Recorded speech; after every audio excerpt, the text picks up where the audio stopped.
society obsessed with celebrity.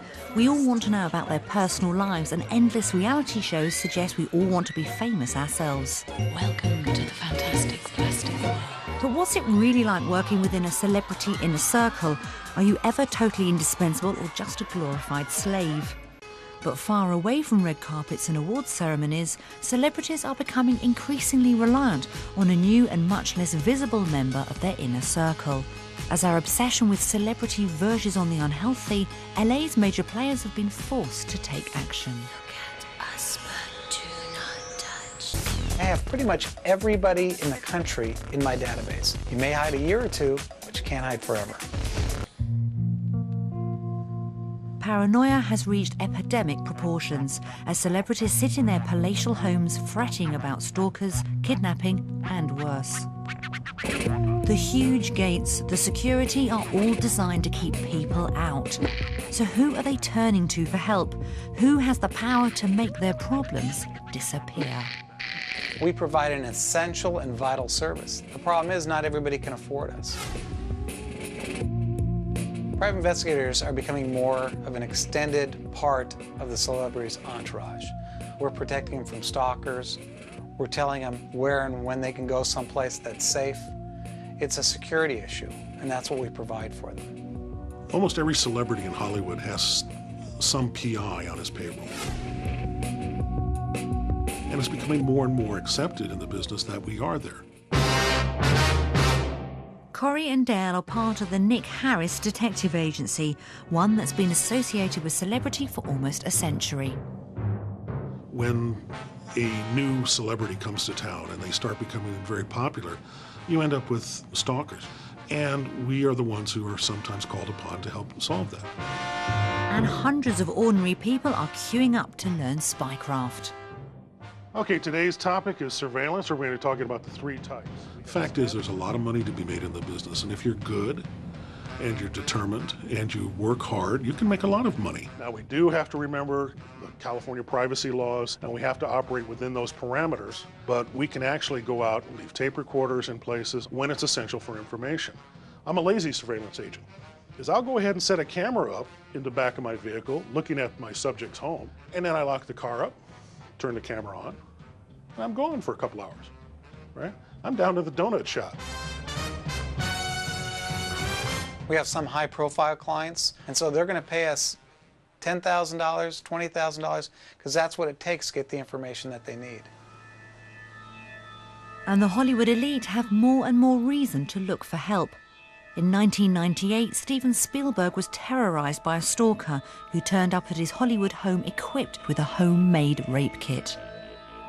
And in 2004, Catherine Zeta-Jones went through a protracted court case after she received death threats from a woman who had become infatuated with her husband. But maybe it's all too easy to exploit the fears of the Hollywood A-list. We could play off those fears. I'm sure we could if we wanted to make a lot of money in that direction. But that's not the game. What we do is we solve the problems as they come up. So there are legitimate fears in the industry. There are legitimate problems. But we don't want to build it out of proportion. Corey and Dale were on the trail of someone trying to extort money from a Hollywood executive, and keen to show that being a PI wasn't quite as glamorous as it sounded. Nowadays, the police are overworked, so private investigators are the ones that really protect the public and do what the police don't have the time to do. It's interesting because we have different powers in police. We don't need a search warrant to go into the building. We can actually break in. We don't need an arrest warrant. The law allows us to carry weapons while making a lawful arrest. A lot of times I'll carry a gun. Dale has one with him tonight. In this case, I'm going to be carrying a taser. This is the cartridge. Once I turn it on, there's a laser. So what I point at, that's what I hit. But when they found their target hanging out with some gang members, for tonight at least, it was time to beat a hasty retreat. I think we need to move. Let's go ahead and take out that way. We know they're armed. It's not unusual to hear gunfire in that area. So we backed off a little bit, but we'll get them. This is unique for drive-thrus. This is bulletproof drive-thru. I don't think you see this everywhere.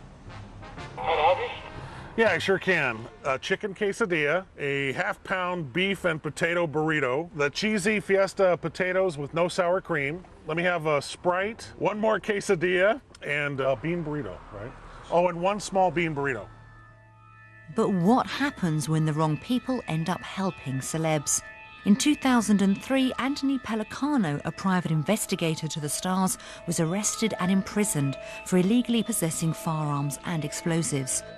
An LA Times reporter alleged that Pellicano had threatened her as she worked on a story about possible links between the actor Steven Seagal and the mafia. Seagal's name was never mentioned in court, and he strenuously denies any involvement. But it did make me think that there was perhaps an altogether darker side to being a celeb PI. Anytime you get somebody acting like Pellicano, doing things that are crossing the line, illegal, it does a disservice to the rest of the investigators. That's not what we're like. We follow the laws to a T. He couldn't. That's why he's in jail. But ultimately, when a PI is after you, it seems there are very few places to hide. I can get on the computer right now and I have pretty much everybody in the country in my database. And that includes names, addresses, phone numbers, social security numbers, unlisted numbers, cell phone numbers, pager numbers. If you buy a magazine and you have a subscription to it and it's delivered someplace, I can find out about it. Can't move. You can't hide. You know, you may hide a year or two, but you can't hide forever. But elite are looking to the service industry to help them get through life. But the people at the centre of the celebrity entourage definitely aren't those you'd expect, but they're making a damn good living for themselves. So, do they have serious influence and power? Are they exploiting the insecurities of celebrities? Well, when you've got money to burn, who could resist the temptation to have their ego polished and be waited on hand and foot?